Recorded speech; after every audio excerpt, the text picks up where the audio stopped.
Ladies and gentlemen, I am Hunfa.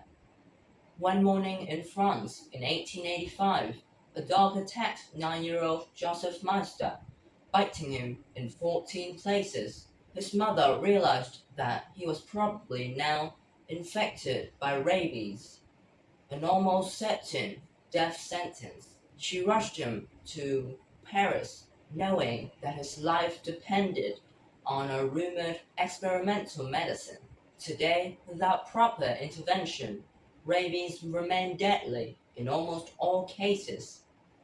However, modern advances have given us a much deeper understanding of what makes rabies so dangerous. Rabies is caused by roughly 20 virus species in the Lissa virus genus, all of which attacks the mammalian nervous system. Lissa virus mainly persist long-term in bat populations and have also adapted to carnivores like foxes and raccoons. Most human rabies infections come from dogs. Infection begins with the transfer of virus-laden saliva into the new host's tissue.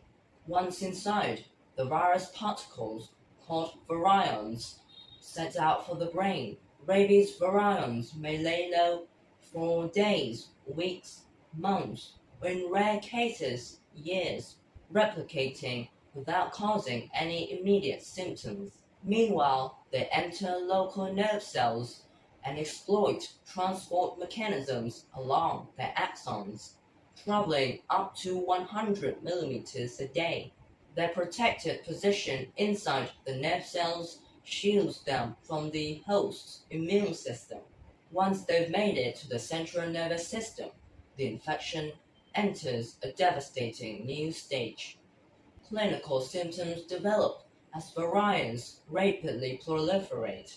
First come flu-like symptoms, whereas a different neurological infection may cause inflammation that opens the blood-brain barrier and incites an immune response. Rabies viruses do not, so immune cells and therapies cannot easily reach them. Then the disease takes one of two turns. In paralytic rabies, symptoms like weakness and paralysis set in.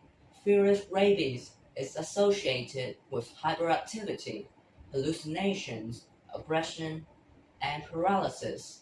As virions accumulate in the salivary glands, the host secretes excess saliva.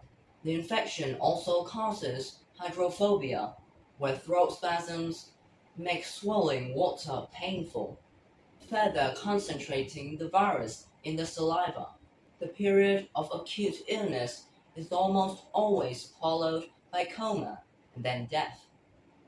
Once the symptoms have kicked in, there is currently no cure for rabies.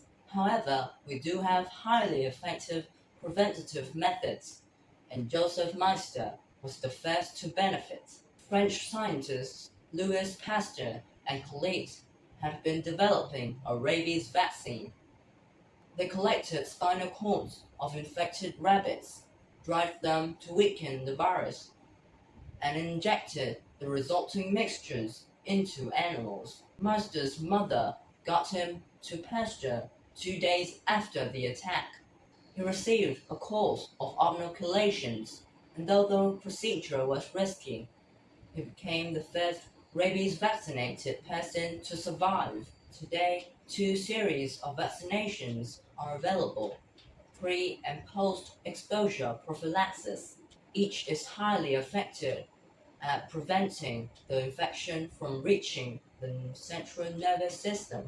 The very few people known to have survived after symptoms have done so due to intensive care, usually sustaining neurological damage. Around 59,000 people are estimated to die of rabies annually, though the number is suspected to be higher due to insufficient medical access. Scientists are still looking into new therapies, but the way rabies virions elude the immune system makes the infection extremely difficult to treat. And because the Lissa virus has so many natural hosts, it's impossible to eradicate the disease. This makes preventative methods especially essential. Even unconfirmed potential exposures, like the mere presence of a bat in one's house while sleeping, warrants serious medical investigation. Thank you.